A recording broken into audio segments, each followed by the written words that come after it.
10వ తరగతి public examination 2025 physical science పేపర్లో సెక్షన్ 2 2 మార్కుల ప్రశ్నల్లో 9వ ప్రశ్న కార్బన్ కాంపౌండ్స్ నుంచి వస్తుంది. ఇది ఇన్ఫర్మేషన్ క్వశ్చన్ అని గమనించండి. అలాగే 10, 11 ప్రశ్నలు లైట్ మరియు ఎలక్ట్రిసిటీ చాప్టర్ నుంచి వస్తాయి. ఈ రెండు కూడా క్వశ్చనింగ్ మరియు రీజనింగ్ సంబంధించినవని గమనించండి. ఈ వీడియోలో దాదాపు ఈ 3 ప్రశ్నలు మొత్తం ఇంపార్టెంట్వి డిస్కస్ చేయడం జరిగింది. దాదాపు 90% ఇవే క్వశ్చన్స్ వస్తాయి.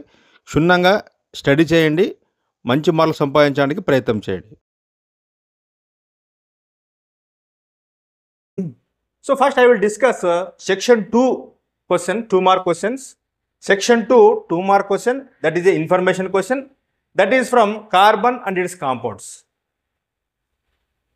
So let us see, there are 3 important topics which can come under the information questions. So first one is hydrocarbons. So let us try to understand what is hydrocarbon. As the name suggests, hydrocarbon means compounds having carbon and hydrogen are called hydrocarbons. Hydrocarbon can be categorized into 2 types based on saturation.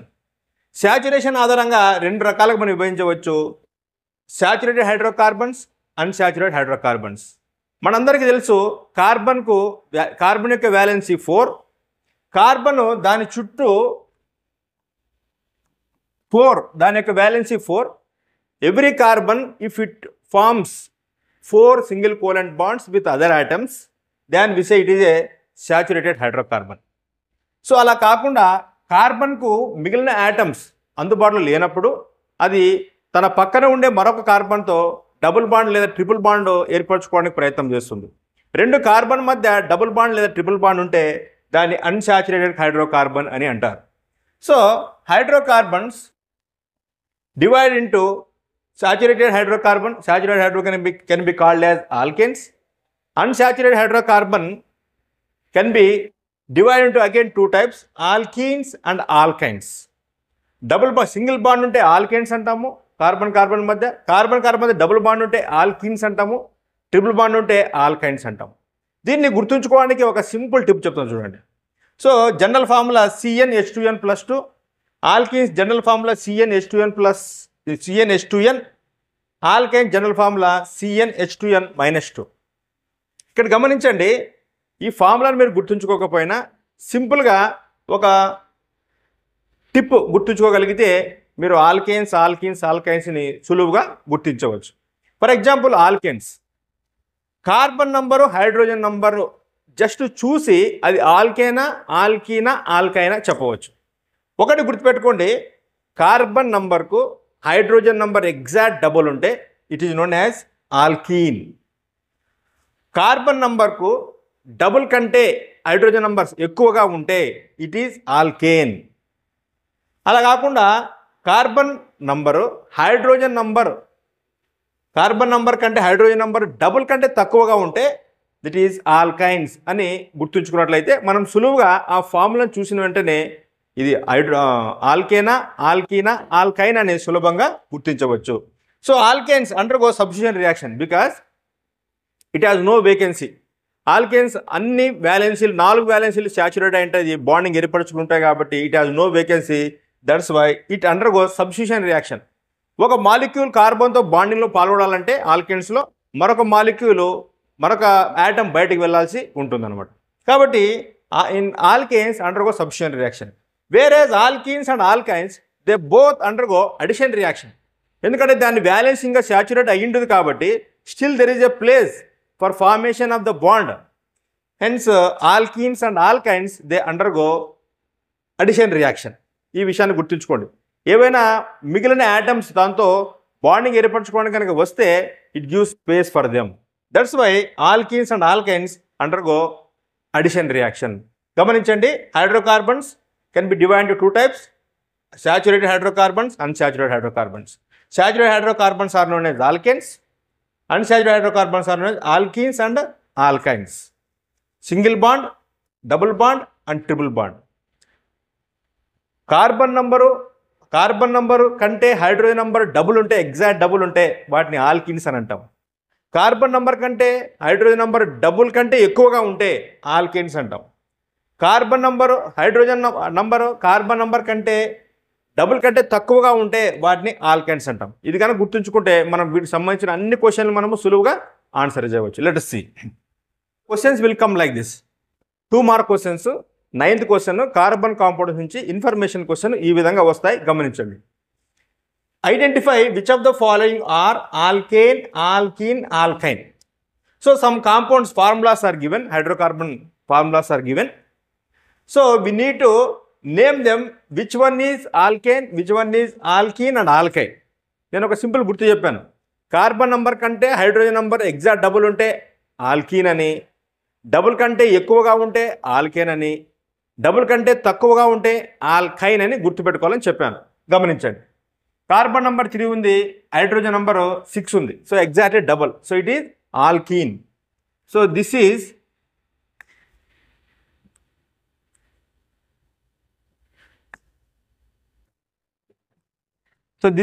Alkyne.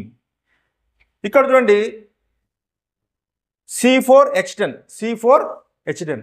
Cలు 4 ఉన్నాయి, H 10 ఉన్నాయి. అంటే 4 అంటే carbon double, double అంటే 8, 8 కంటే ఎక్కువగా ఉన్నాయి కాబట్టి it is alkane.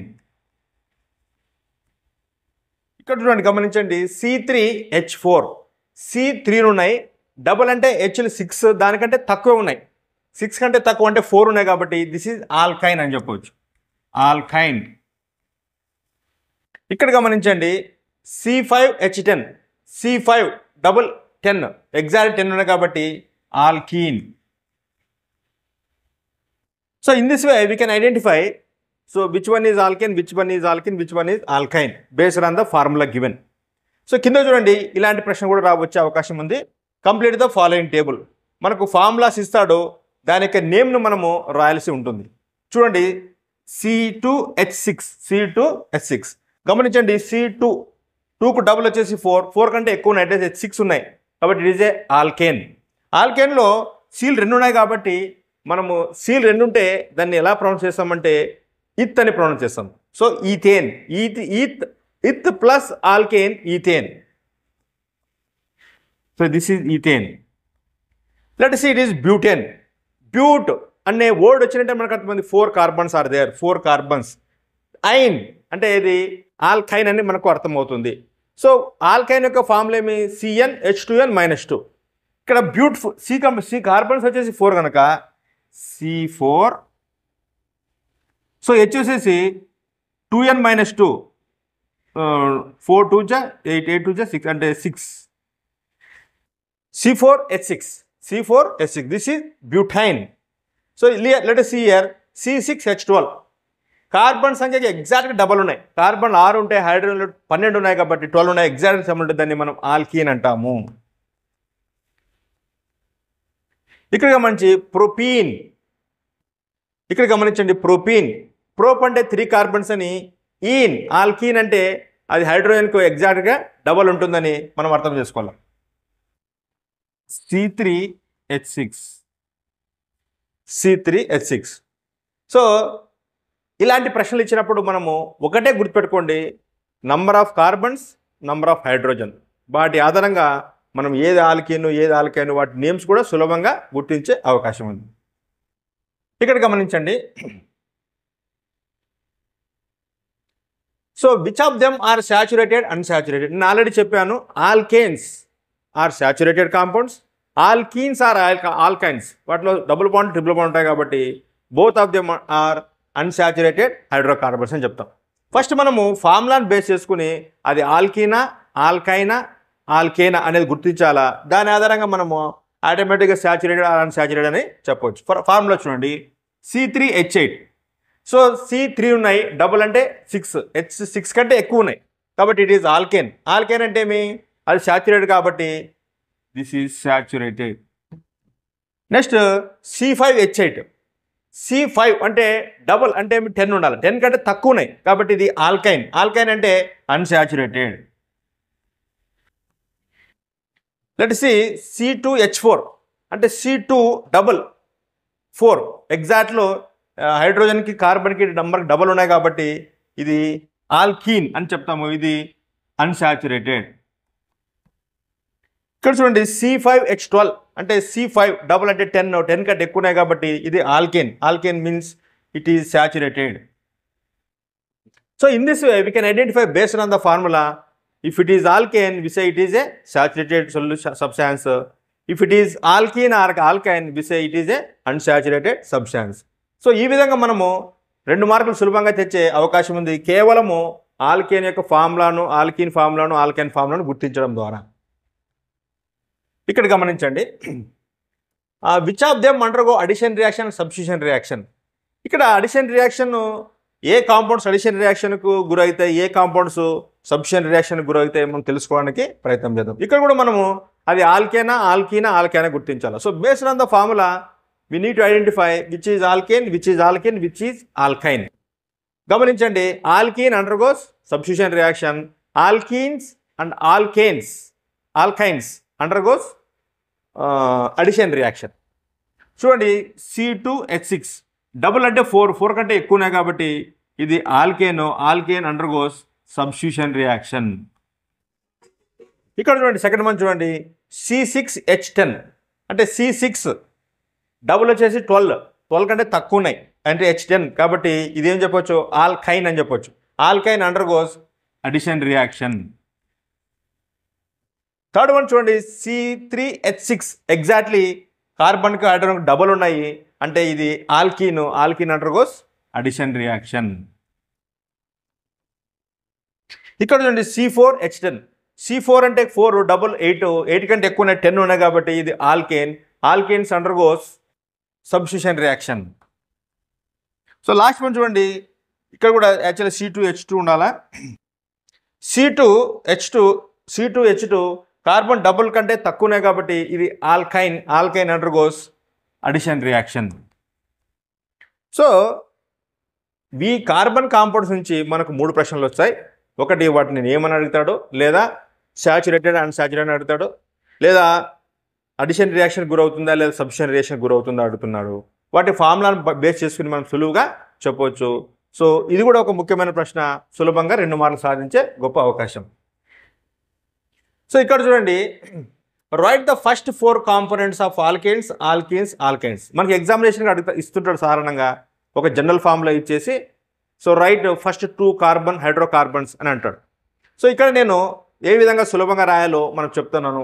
ఫార్ములాను బేస్ చేసుకుని వాటిని సులభంగా ఫార్ములా రాయడం, దాని యొక్క నేమ్ కూడా ఈజీగా ఎలా చెప్పాలో నేను చెప్పడానికి ప్రయత్నం చేస్తాను. గమనించండి, కార్బన్ నంబర్ 1 ఉంటే మిత్ అంటాము, 2 ఉంటే ఇత్ అంటాము, 3 ఉంటే ప్రోప్ అంటాము, 4 ఉంటే బ్యూట్ అంటాము, 5 ఉంటే పెంట్ అంటాము, 6 ఉంటే హెక్స్ అంటాము, 7 ఉంటే హెప్ట్ అంటాము, 8 ఉంటే ఆక్ట్ అంటాము, 9 ఉంటే నానో అంటాము, 10 ఉంటే డెకా అంటాము. సో దాదాపు మనకు 5 వరకు ఇస్తాడు, 6, 7 వరకు ఇస్తాడు. వీటిని మాకు గుర్తుంచుకోండి. సో ఈ కార్బన్ నంబర్ని ఎలా పలకాలో తెలిస్తే వీటిని ప్లస్ చేసి ఆల్కైన్స్ అని మనం ఈజీగా పలకవచ్చు. సో దానికి ముందుగా ఈ ఫార్ములా బేస్ చేసుకుని మనము కాంపౌండ్ ఎలా రాయాలో చూద్దాం. సో CN అంటే C1 H2N + 2 అంటే 2 × 1 + 4 CH4. తర్వాత C2 H means 2 × 2 = 4 + 6 CH6. C3 CN2N means 3 2 × 3 = 6 + 2 8 H8. C4 2 × 4 8 + 2 10 H10. So these are alkanes. గమనించండి, ఫస్ట్ది meth plus ane methane, second ఇది eth plus ane ethane, third one prop plus ane propane, fourth one but plus ane butane. అలాగే ఇక్కడ చూడండి, so మనకు ఇలాంటి formula ఇచ్చేసి write first 2 components of alkynes అని అడుగుతుంటాడు. ఈ విధంగా సులభంగా రాయొచ్చు. వాటి నేమ్స్ కూడా ఈజీగా గుర్తుపెట్టుకోవచ్చు. ఇక్కడ చూడండి, కార్బన్ నెంబర్కి ఎగ్జాక్ట్ డబల్ ఉంటుంది. CH2 C2H4 C3H6 C4H8. గమనించండి, కార్బన్లు ఎన్నైతే ఉన్నాయో దానికి ఎగ్జాక్ట్లీ 2N అంటే డబల్ నెంబర్ ఉంటాయి కాబట్టి దీన్ని సులభంగా రాయొచ్చు. మనము గుర్తుంచుకోండి, ఒక కార్బన్ ఉంది కాబట్టి ఇది ఈన్ అని పలకాలి.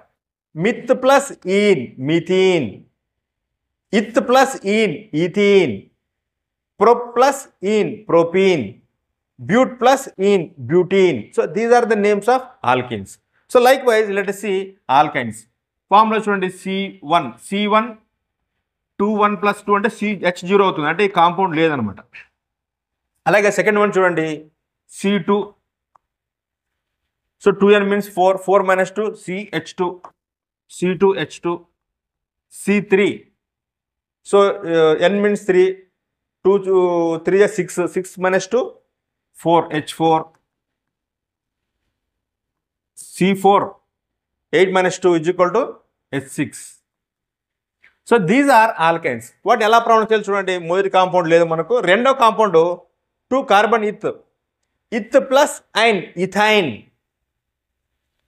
Pro plus yne propyne, but plus yne butyne. So these are the formulas of alkenes and alkynes, how to pronounce them.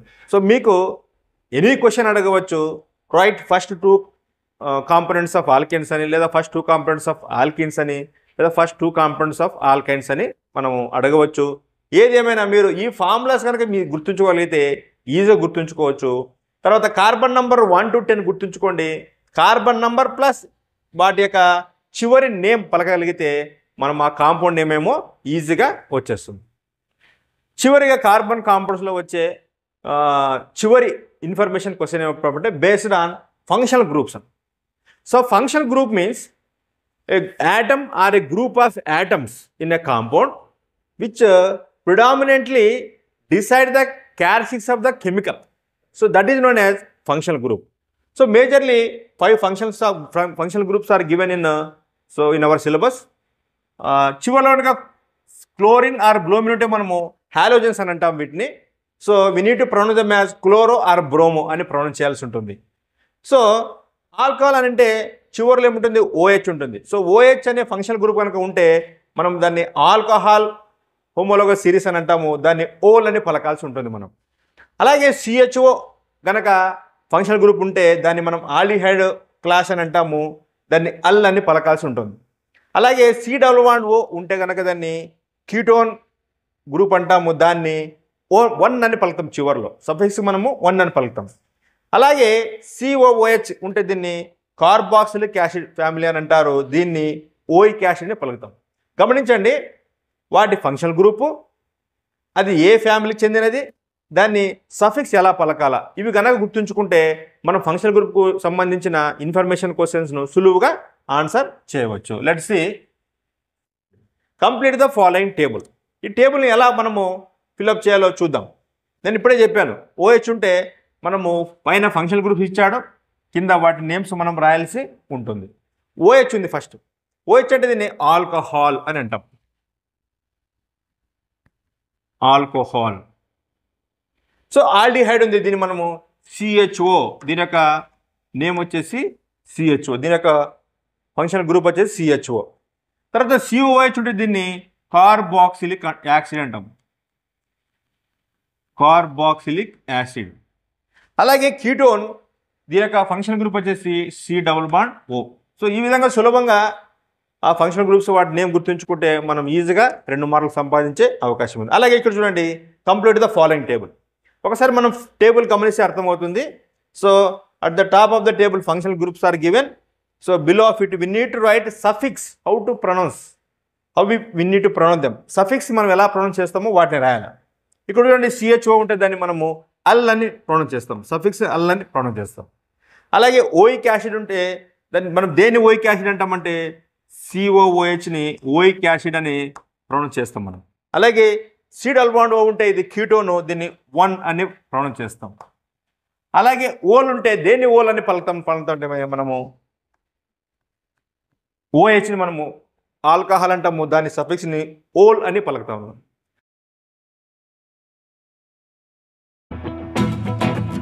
మొదటి ప్రశ్న గమనించండి.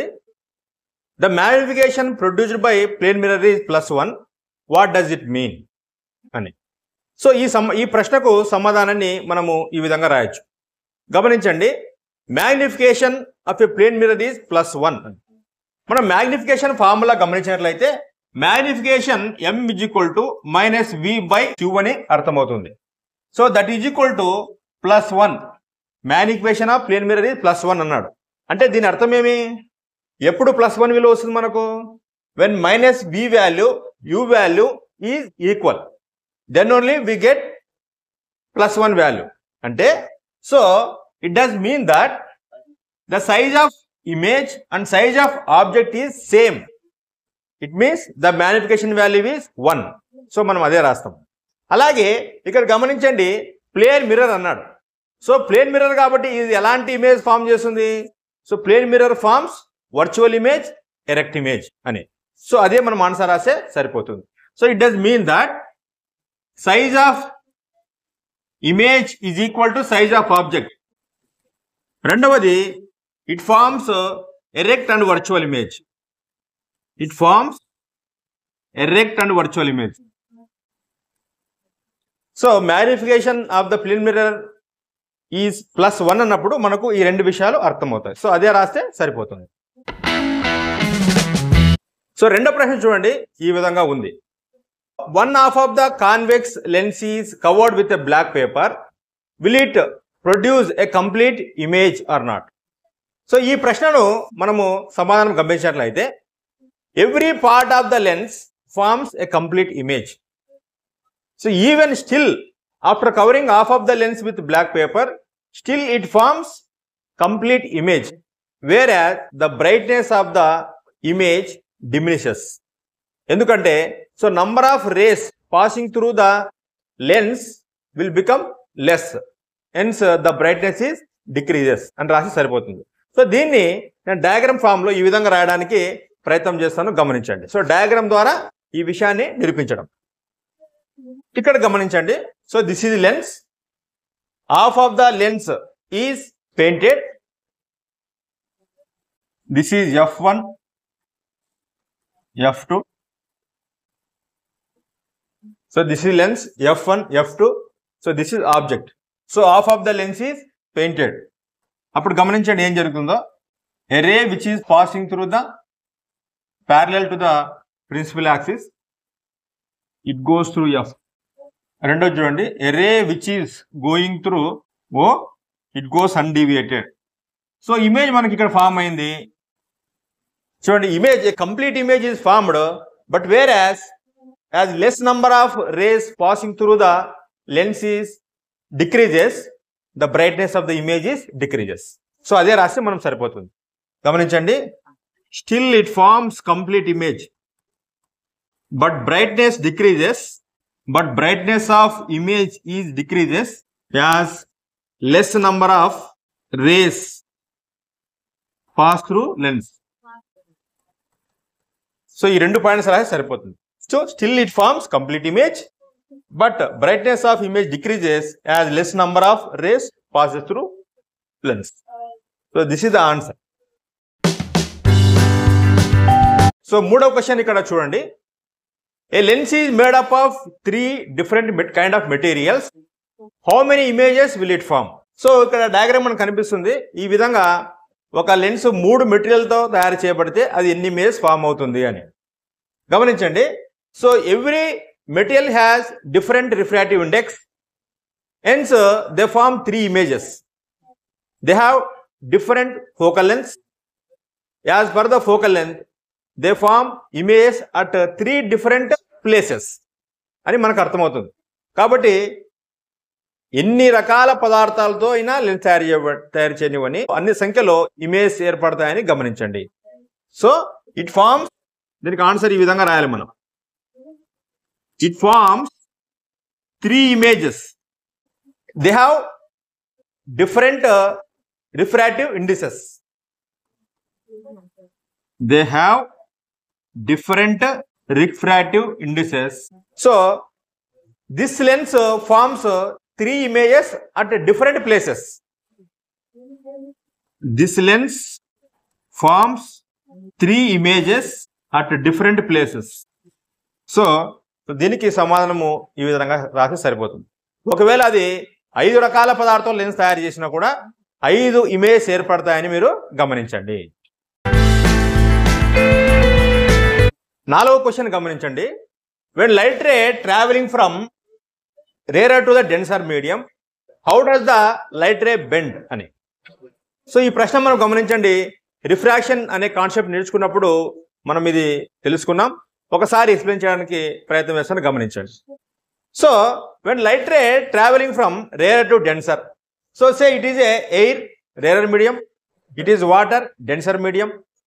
So light is travelling from rarer to denser. చూడండి, when light ray travelling from rarer to denser, because of the change in the speed of light, it bend toward the normal line. So మనం రాయాల్సింది ఏమంటే it bend toward the normal line అని మనము ఇక్కడ రాయాల్సి ఉంటుంది. In angle i, in angle r. So light ray ఎప్పుడు కూడా రేరర్ నుంచి డెన్సర్ వైపు ప్రయాణిస్తున్నప్పుడు దీంట్లో డెన్సర్ మీడియంలో స్పీడ్ తగ్గిపోతుంది. As a result it bend toward the normal line అని మనము ఆన్సర్ రాయాలి. సో అదే రాసి సరిపోతుంది. When light ray travelling from rarer to denser, light ray bend towards normal line. So దీనికి ఆన్సర్ ఈ విధంగా రాసి సరిపోతుంది. మీరు డయాగ్రామ్ వేయాల్సిన అవసరం లేదు. జస్ట్ మీకు అవగాహన కావడం కోసం డయాగ్రామ్ వేసాను, కానీ మీరు ఈ ప్రశ్నకు నేరుగా ఈ యొక్క సెంటెన్స్ రాస్తే సరిపోతుంది. సో 5వ ప్రశ్న ఈ విధంగా వచ్చే అవకాశం ఉంది. When light ray travelling from denser to rarer medium, how does the light ray bend అని. సో ఇంతకుముందు చెప్పేదానికి దీనికి ఆపోజిట్ అని మనం చెప్పవచ్చు. So rarer to denser medium light ray travel చేసినప్పుడు it bend toward the normal line. Denser to rarer medium travel చేసినప్పుడు it bends away from the normal line. So ఇక్కడ గమనించండి. So this is water denser medium, this is air. This is water denser medium, this is air. So when light ray travelling from denser to rarer, so when light ray travelling from denser to rarer, it bends away from the normal line. ఇది normal line. So normal లైన్కి అటువైపుగా ఇది bend అయినట్లు మనం గమనిస్తాము. ఇక్కడ refractive angle of reflection ఎక్కువగా ఉంటుంది అని మనము గమనించాలా. When light ray travelling from denser to rarer, the light ray bends away from the normal line అని రాస్తే సరిపోతుంది. నెక్స్ట్ 6వ క్వశ్చన్ చూడండి. Why do we prefer convex mirror as a rear view mirror in the vehicles అని. So మనకు తెలుసు convex mirror అనేది it always forms diminished image, erect image and virtual image అని. సో ఈ 3 లక్షణాలు మనకు ప్రయోజనకరంగా ఉన్నాయి కాబట్టి వి use convex mirror as a rear view mirror in the vehicles అని మనము రాయాలి. చూడండి, ఇట్ ఫార్మ్స్ డిమినిష్డ్ ఇమేజ్. దీనివల్ల ఉపయోగం ఏమిటంటే we can see a large wide area, wide field of a view in a small diminished image, so in a small form. So గమనించండి, it forms a diminished image. So దీనివల్ల ఉపయోగం ఏంటంటే a wider view behind us is appeared in a diminished form అని మనము చెప్పవచ్చు. కాబట్టి మనకు ఇది చాలా సులభంగా ఉంటుంది. రెండవది, it is a erect, it forms erect image. So we can easily identify the objects behind us. మూడవది, it forms a virtual image so that it can appear inside the mirror. So దాన్ని మనం రాస్తే సరిపోతుంది. So దాని answer మనం ఈ విధంగా రాయాలి. It forms diminished image. దీనివల్ల ప్రయోజనం ఏమి? Wide field is appeared in diminished form. So రెండో చూడండి, it forms erect image.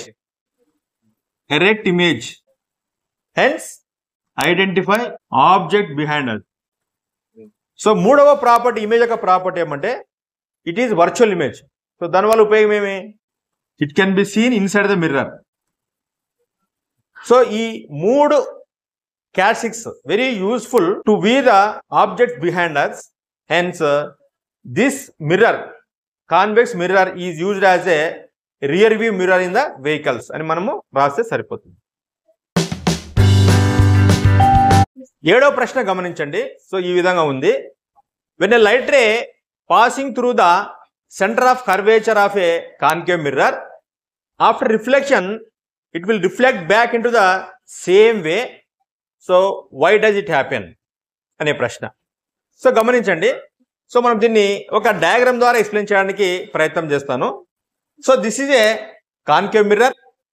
This is a line passing through the centre of curvature C. So this is pole P. So గమనించండి, when light ray passing through the centre of curvature, it will reflect back into the same way. So why అన్నాను ఇక్కడ.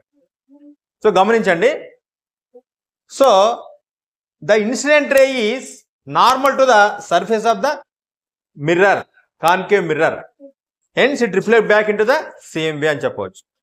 రెండవది, the incident angle is 0. As to follow the law of reflection, it will reflect back into the same way. So అదే మనం answer రాసే సరిపోతుంది. So మొదటి point, the incident ray is normal to the surface of the mirror.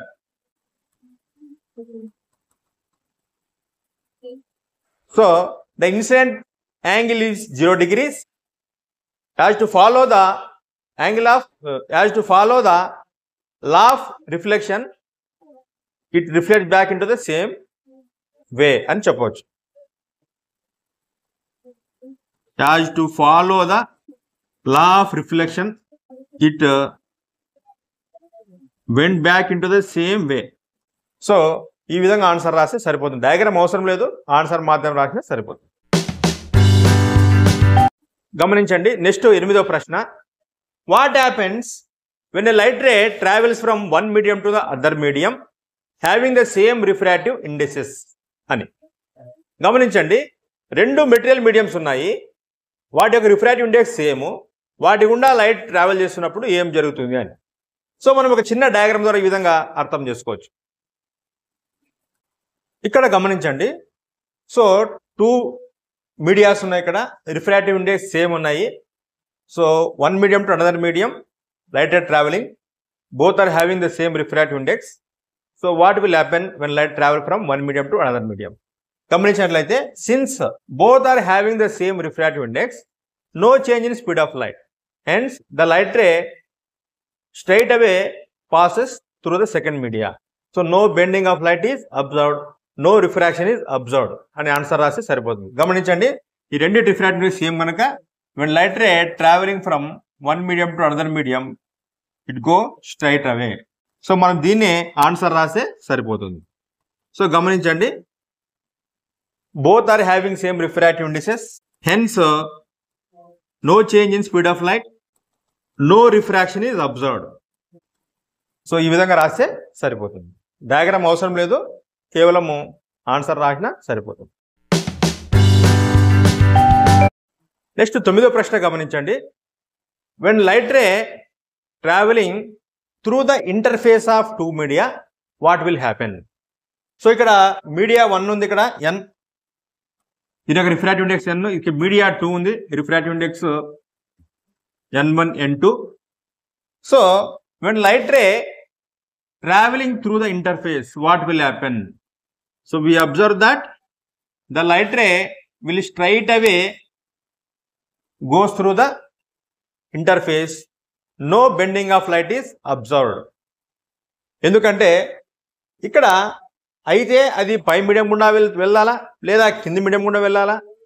రెండు మీడియాలు కలిసిన చోటు అక్కడ కూడా సేమ్ రిఫ్రాక్టివ్ ఇండెక్స్ ఉంటుంది కనుక, so there is no refraction is observed, the light go undeviated. Light goes undeviated. రెండో point, angle I is equal to angle R is equal to 0 degrees అని మనము చెప్పవచ్చు. సో ఇది ఆన్సర్. సో 10వ ప్రశ్న గమనించండి. If you want to see the enlarged image of your face, which type of mirror will you use and where will you sit? So దీనికి గమనించండి answer. మనం ఓసారి కాన్కేవ్ మిర్రర్ ఎక్కడెక్కడ ఇమేజ్ ఏర్పడుతుంది అనే విషయాన్ని మనం ఒకసారి జ్ఞప్తికి తెచ్చుకున్నట్లయితే దీనికి సమాధానం మనం సులభంగా రాయవచ్చు. ఒకసారి రే డయాగ్రామ్ ద్వారా గమనించండి. So this is a concave mirror. The object is placed between F and P. When object is placed between F and P, where will the image formed? ఒకసారి రే డయాగ్రామ్ చూడండి. So the ray which incident parallel to the principal axis goes through F. The ray which goes through the center of curvature, it will reflect back into the same media.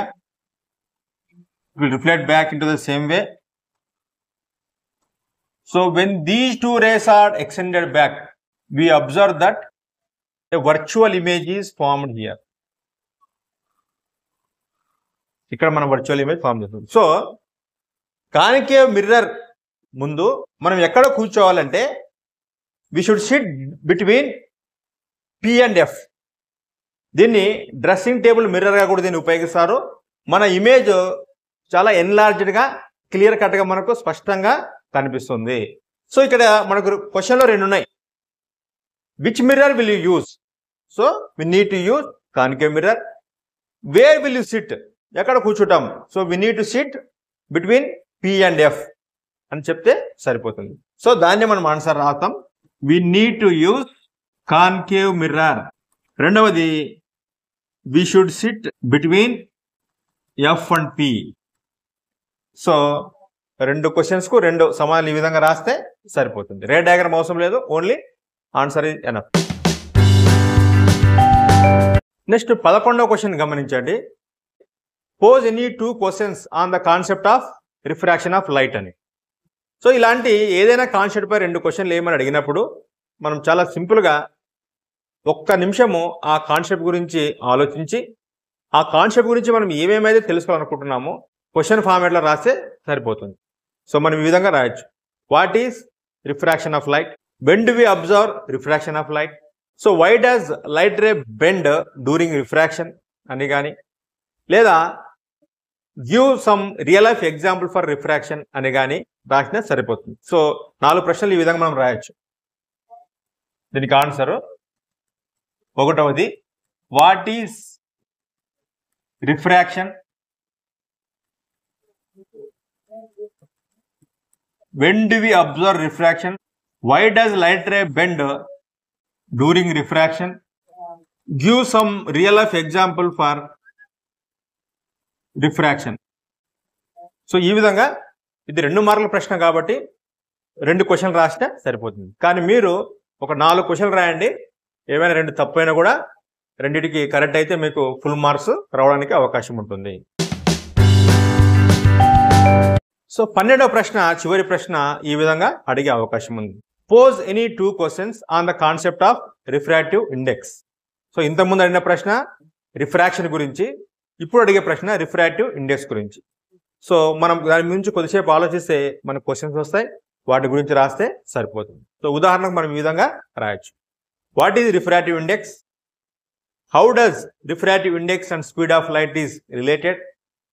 లేదా what is the formula for refractive index అని మనము అడగవచ్చు.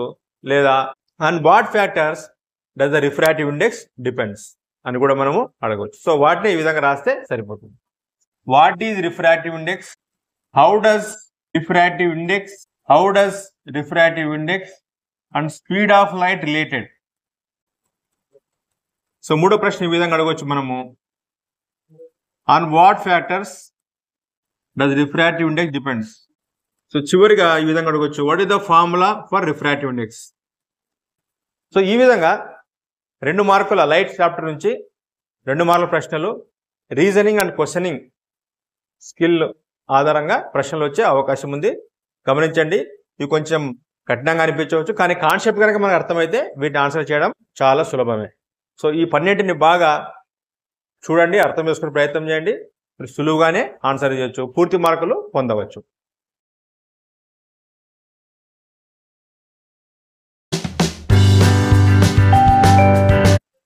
So మొదటి ప్రశ్న గమనించండి. Why is tungsten used almost exclusively for filaments in electric lamps అనే ప్రశ్న. So ఇక్కడ గమనించండి, మన ఎలక్ట్రిక్ బల్బులలో ల్యాంప్స్లో ఫిలమెంట్గా టంక్షన్ ఉపయోగిస్తారు, ఎందుకు అని ప్రశ్నించడం జరిగింది. సో దీనికి ఆన్సర్ ఈ విధంగా రాయొచ్చు మనము. Tungsten has high resistivity and high melting point. ఈ రెండు లక్షణాలను బట్టి మనం టంగ్స్టన్ ఉపయోగిస్తాం. హై రెసిస్టివిటీ ఉండడం వల్ల it easily gets heated and easily glows up and as result it gives out light. High melting point ఉండడం వల్ల ఎంత టెంపరేచర్ పెరిగినా కూడా ఫిలమెంట్ కరిగిపోయే అవకాశం లేదు. ఈ రెండు కారణాలను బట్టి మనము ఫిలమెంట్గా టంగ్స్టన్ని వినియోగిస్తాము. సో దాన్ని ఈ విధంగా రాస్తే సరిపోతుంది. Tungsten has high resistivity. రెండో పాయింట్ రావచ్చు మనము, it has high melting point. Hence tungsten is used as filament in electric lamps.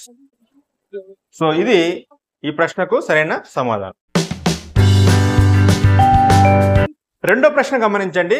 So ఈ విధంగా ఉంది, how does resistance of a wire vary with the area of cross section అని.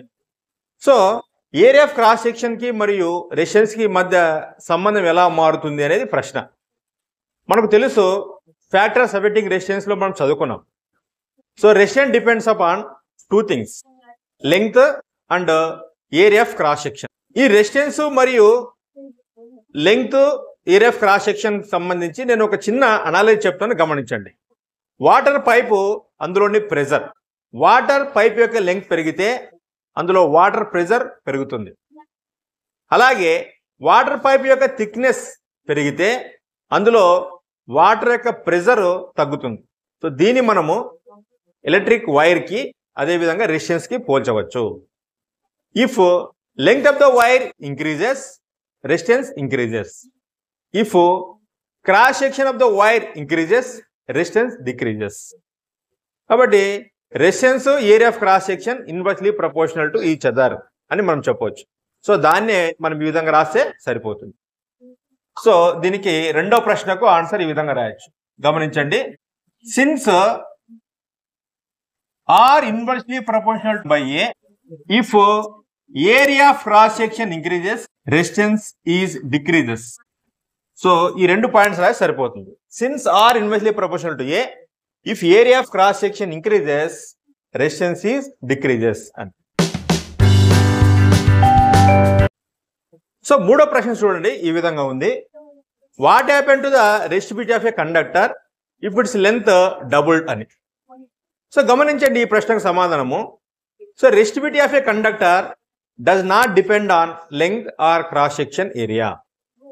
So resistivity depends on nature of the material. So if the length is increased, no change in resistivity. Resistivity అనేది length పైన, cross section పైన depend అయి ఉండదు. అది పదార్థం దేనితో తయారైంది అనే దానిపై ఆధారపడి ఉంటుంది. కాబట్టి దాని లెంగ్త్ పెంచినా లేదా దాని యొక్క క్రాస్ సెక్షన్ ఏరియా పెంచినా మనకు రెసిస్టివిటీ తగ్గదు.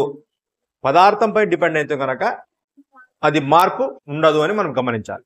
సో దీన్ని ఆన్సర్ రాసి సరిపోతుంది. Resistivity rho does not depend on length or cross section. రెండో point, it depends on nature of material. Hence if length doubles, no change in resistivity. So ఇది right answer. So నాలుగో ప్రశ్న గమనించండి, what happens to the resistance of a conductor if its length is doubled and cross section is halved అని. So ఇక్కడ గమనించండి, మనం ఇంతకుముందు చెప్పుకున్నట్లు రెసిస్టెన్స్ అనేది లెంగ్త్ పైన, క్రాస్ సెక్షన్ ఏరియా పైన డిపెండ్ అయి ఉంటుంది. ఈ రెండు మారితే కనుక రెసిస్టెన్స్ డెఫినెట్లీ చేంజెస్. ఎంత చేంజ్ అవుతుందో ఒకసారి చూద్దాం. సో దీని ఆన్సర్ మనము ఈ విధంగా రాస్తే సరిపోతుంది. గమనించండి, ఏమన్నాడు, L is equal to 2L, length double అయింది, ఏరియా ఆఫ్ అయింది అన్నాడు, అంటే A/2, A is equal to A/2. So మనకు రెసిస్టెన్స్ కి ఫార్ములా తెలుసు, equivalent resistance RE is equal to రో L/A. గమనించండి, రో L బదులుగా మనం 2L సబ్స్టిట్యూట్ చేస్తాము, 2L/A అంటే A/2. సో మనం దీన్ని చేసినట్లయితే రో 2L ఇంటూ 2/A. గమనించండి, equivalent resistance is equal to 2 to the 4 rho L by A అని రాసుకోవచ్చు మనం. Equivalent resistance is equal to 4 rho L by A ని మనము R రాసుకోవచ్చు. అంటే when length of the wire doubled and cross section is halved, the equivalent resistance, the resultant resistance become 4R. అంటే it increases 4 times and hence resistance increases 4 times అని రాస్తే మనకు సరిపోతుంది. గమనించండి, లెంగ్త్ ఎన్ని రెట్లు పెంచినా, క్రాస్ సెక్షన్ ఏరియా ఎన్ని రెట్లు తగ్గించినా, మీరు ఇదే ఫార్ములా ప్రకారం చేసినట్లయితే మీరు ఈజీగా ఇలాంటి ప్రశ్నలకు సమాధానం రాయవచ్చు.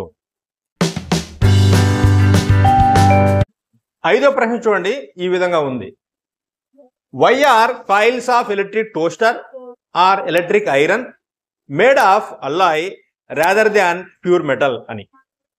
సో ఇక్కడ గమనించండి, ఈ కాయిల్స్ ని అల్లాయ్తో తయారు చేస్తారు, ప్యూర్ మెటల్ తో తయారు చేయరు. ఎందుకు అనేది ప్రశ్న. అల్లాయ్ అంటే మిక్చర్ ఆఫ్ మెటల్స్ తో తయారు చేస్తే దాని యొక్క రెసిస్టివిటీ చాలా ఎక్కువగా ఉంటుంది, ప్యూర్ మెటల్ యొక్క రెసిస్టివిటీ చాలా తక్కువగా ఉంటుంది.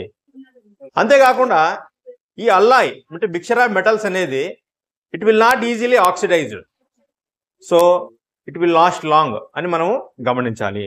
సో ఈ రెండు కారణాలను బట్టి ఎలక్ట్రిక్ టోస్టర్లో, ఎలక్ట్రిక్ ఐరన్స్లో మనం కాయిల్గా అల్లాయ్ని ఉపయోగిస్తాము. సో దీన్ని ఆన్సర్ రాస్తే సరిపోతుంది. Resistivity of alloy generally higher than its constituent pure metal. So pure metal కంటే అల్లాయ్ యొక్క రెసిస్టివిటీ చాలా ఎక్కువగా ఉంటుంది. So it easily gets heated. రెండో point, it does not easily oxidized. Hence coils of electric toasters and electric iron are made of alloys. So this is the right answer. So next 6వ ప్రశ్న గమనించండి. Why are copper and aluminium wires are used for electric transmission అని. మన electric transmission కోసము aluminium మరియు copper వైర్లని ఎక్కువగా ఉపయోగిస్తాం. ఎందుకు అని? Because they are good conductors of electricity and they have low resistance. Hence wires are made of copper and aluminium for electric transmission అని రాస్తే సరిపోతుంది. సో దీనికి ఆన్సర్ ఈ విధంగా రాస్తాం. Copper and aluminium are good conductors of electricity. Second point, they have low resistivity. Hence, copper and aluminum are used for electric transmission.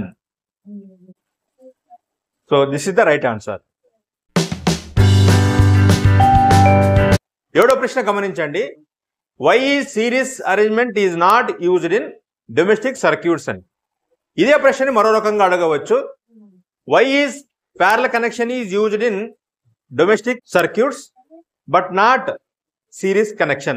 So ఈ ప్రశ్నకి మనం సమాధానం ఆలోచించినట్లయితే, in series connection only one path of electric current is there. So if one electric component is fails, remaining all the electric components will not work. So ఇది మొదటి సమస్య. ఇక రెండవ సమస్య ఇందులో మనం గమనించాల్సింది ఏమిటంటే, if all electric appliances are connected in series, resistance increases. As a result, more electric current will be consumed. So ఈ రెండు సమస్యలను బట్టి మనం ఎలక్ట్రికల్ అప్లయన్సెస్ ని సిరీస్ లో కనెక్ట్ చేయము. సో దీన్ని ఆన్సర్ రాస్తే సరిపోతుంది. In series connection only one path of current is there. If one component fails, remaining will not work. So series లో కనెక్ట్ చేయడం వల్ల ఇది మొదటి సమస్య. ఇక రెండవ సమస్య, if all electric appliances are connected in series, resistance will increase. As a result, more electric current will be consumed. So ఈ రెండు కారణాలను బట్టి మనము ఇంటిలో ఎలక్ట్రిక్ అప్లయన్సెస్ ని సిరీస్ లో కనెక్ట్ చేయము. సో 8వ ప్రశ్న గమనించండి. How are voltmeter and ammeter connected in circuits అని. సో మనము సర్క్యూట్ మనం కనెక్ట్ చేసేటప్పుడు మనకు తెలుసు voltmeter should be connected parallel, వేరే ammeter should be connected in series అని. సో ఇదే ఆన్సర్ రాసే సరిపోతుంది. Voltmeter is connected in parallel. రెండో point, ammeter is connected in series. So ఇది రైట్ ఆన్సర్.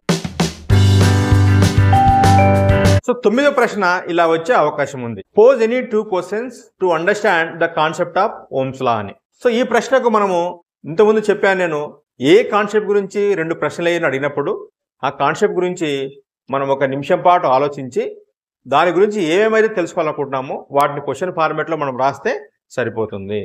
సో చెప్పండి, మీరు ఓమ్స్ లా గురించి ఏం తెలుసుకోవాలనుకుంటున్నారు? సో మనం ఓమ్స్ లా గురించి ఈ విధంగా అడగవచ్చు. వాట్ ఈజ్ ఓమ్స్ లా అని, what is the formula of Ohm's law అని, వాట్ ఆర్ ఓమిక్ కండక్టర్స్ అని అడగవచ్చు. ఇంకా what is the definition of 1 ohm అని కూడా మనము అడగవచ్చు. సో వాటినే రాస్తే ఈ విధంగా రాస్తే సరిపోతుంది. What is Ohm's law, what is the formula of Ohm's law, what are ohmic conductors, what is the definition of 1 ohm. So 2 ప్రశ్నలు అడిగినా మనం 4 ప్రశ్నలు రాస్తే 2 తప్పైనా కూడా 2 కరెక్ట్ అయితే మనకు ఫుల్ మార్కులు వస్తాయి. So last question 10th question గమనించండి, ఇలా వచ్చే అవకాశం ఉంది. Pose any 2 questions on the concept of resistance అని. సో రెసిస్టెన్స్ గురించి కొద్దిసేపు ఆలోచించండి, క్వశ్చన్స్ ఫ్రేమ్ చేయండి, వాటిని రాస్తే సరిపోతుంది. సో మనం రెసిస్టెన్స్ గురించి ఏమైతే తెలుసుకోవాలనుకుంటున్నామో దానికి సంబంధించిన క్వశ్చన్లు వేయండి. So for example, what is resistance అని, what is the formula of resistance అని, what is SI units for resistance అని, లేదా on what factors does resistance depend అని. సో ఇలాంటి ప్రశ్నలు మనము రాస్తే సరిపోతుంది. సో దీనికి సమాధానము what is resistance, what is formula for resistance, what is SI unit for resistance, చివరిది on what factors does resistance depends. So ఈ 4 ప్రశ్నలు వేస్తే సరిపోతుంది. గమనించండి, ఈ ప్రశ్నలు కొంచెం ఆలోచింపజేసే విధంగా, మన అవగాహనను పరీక్షించే విధంగా ఉంటాయి. మీరు కాన్సెప్ట్ కనుక అర్థమైతే సులభంగా వీటిని ఆన్సర్ చేయగలరు. సో ఈ 10 ప్రశ్నలు బాగా నేర్చుకోండి, మీకు ఖచ్చితంగా 2 మార్కులు పొందవచ్చు. మీకు ఈ వీడియో కనుక ఉపయోగపడితే మీ ఫ్రెండ్స్ కనుక షేర్ చేయండి.